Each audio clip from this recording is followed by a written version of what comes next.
Hi guys, welcome back sa ating YouTube channel mga katropa.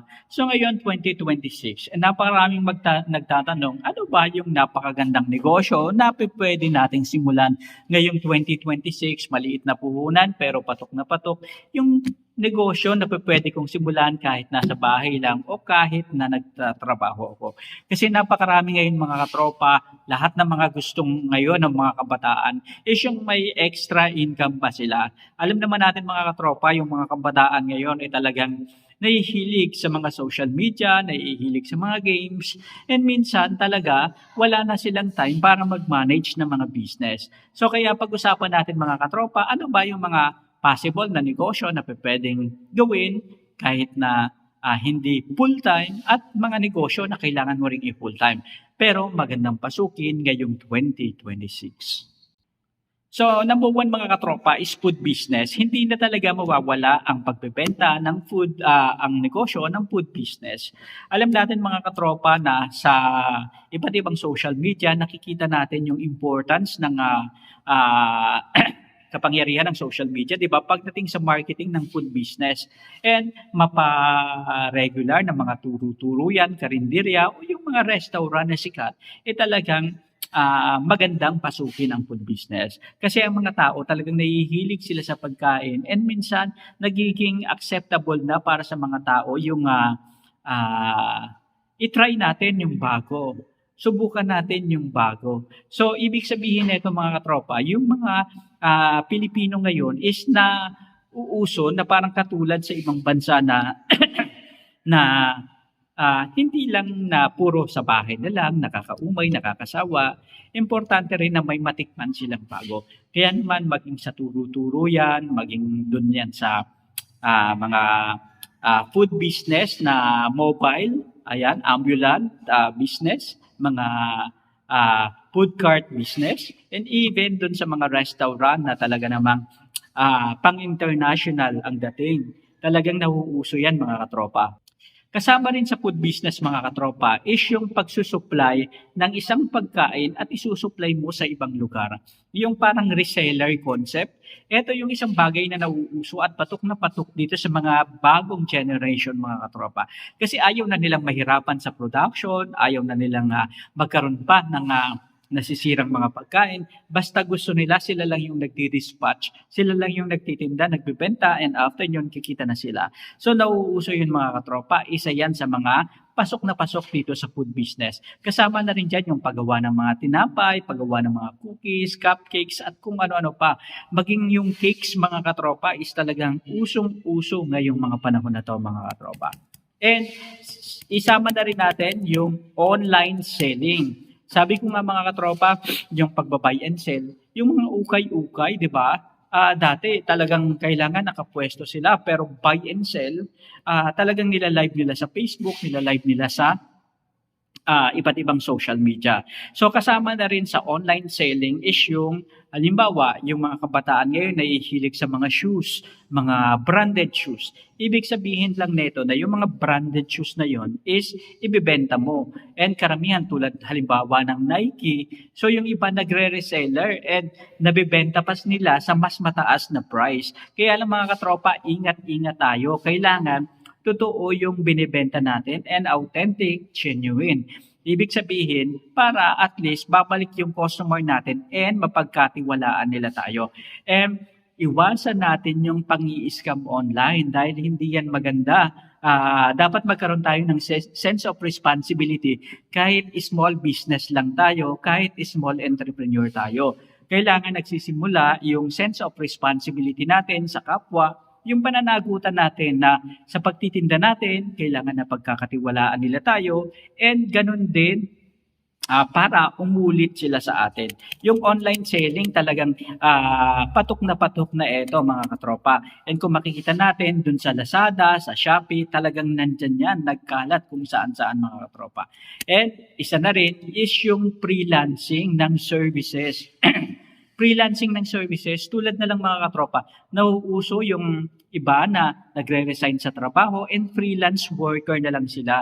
Halimbawa, pero kailangan meron silang i-develop na skills. Halimbawa, marunong silang mag-edit, marunong sila sa accounting, and etong mga to, mga nauuso na mobile workers mga katropa. And karamihan sa mga business na katulad nito, sila yung mayroong mas mataas at mas magandang sweldo. Lalong-lalo na kung makakuha sila ng customer na naka-base sa ibang bansa. Ibig sabihin nito, dollar yung bayaran. May mga kaibigan nga tayong mga katropa, sumasahod ng 80,000 naman para dito sa kanilang freelance services. Ibig sabihin, itong freelancing is services yung ino-offer nila mga katropa sa customer. Kaya importante na dapat nag-upgrade tayo ng ating skills. Kasi wala namang magbabayad sa iyo kung wala kang skills na i-offer, di ba? And importante rin merong stable Wi-Fi connection as well as laptop. And minsan kailangan din ng mga cellphone na may malinaw na camera. Kaya importante na dapat conversant din tayo mga katropa sa pagsasalita ng English.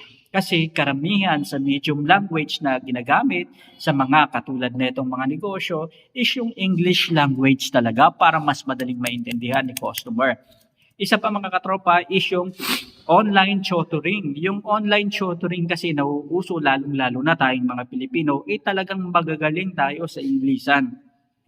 Kahit na sabihin mo hindi naman talaga nakapag-aral yan, pero tayo nakakaintindi talaga tayo ng English. Kahit na sabihin mong mag-post ng konti, at least naiintindihan natin mga katropa. Kaya naman, lalong-lalo na yung mga kabataan ngayon, mga young generation, talagang magagaling sa Inglesan. Parang pinalaki ni YouTube sa Inglesan, di ba, ng iba't ibang mga cartoon characters. Sila talaga yung pwede dito sa ganitong klaseng part-time business na mag-serve lang sila ng customer online tutoring for 1 hour, $1 na yung kita mga katropa. Siyempre, kailangan din dyan yung mga video conferencing apps, kailangan marunong ka sa paggamit na itong mga to, tulad ng Zoom, Google Meet, at kung ano-ano pa. Ganun din dapat meron kang Wi-Fi and laptop or desktop mga katropa, or even yung simpleng cellphone lang.